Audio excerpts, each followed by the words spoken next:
Okay, so I chose to do my chart on just the gods that were related to Zeus because, as you saw from the video, there are kind of too many to be able to fit all in one chart. So I just did his ancestors, his descendants, and really focused it all around Zeus because that was kind of the whole point of the book in the first place.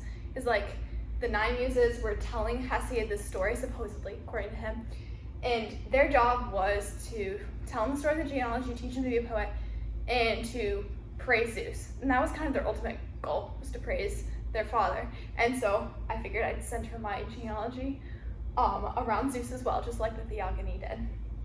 So first off, I wrote the chasm, and he's about the only person other than Eros on here that was not really related to Zeus in some way.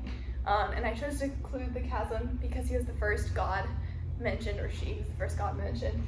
And the book is just kind of like, and first came the chasm, so we don't know where the chasm came from, along with Earth, Tartarus, and Eros, but they were. And then the gods decided to kind of self-generate some more gods. So Earth had this next line of gods along with heaven. I have up here, I wasn't exactly sure how to represent this on my chart, so I just did like a triple equals sign because she had kids with him, of course. And I didn't actually include all the gods related to Zeus on here and all of their kids because, again, I couldn't fit them. But I included the Titans, which there were 15 Titans. I just wrote out 13 Titans here because no room. But Rhea and Cronus, who I felt were the most important, and they were Zeus's parents. And then the 100 handers, Briareus, Gygus, and Cotus. And when Heaven saw them, he decided to hide them away inside Earth because he didn't want them. And so, of course, this made Mother Earth very, very sad. So she went to her youngest son, Cronus, and asked for his help. And then he went and he overthrew his father, and we're not going to get into that story. We'll save that for another time. And so Cronus ended up becoming king of the gods.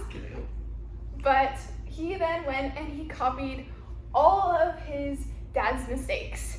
He married his sister, more incestuous relationships, and he hogged the power. He ate his first 5 Olympian kids, and the 6th kid he didn't eat because Rhea once again went to Mother Earth and asked for help. She hid Zeus away, and when he finally grown up, he overthrew Cronus.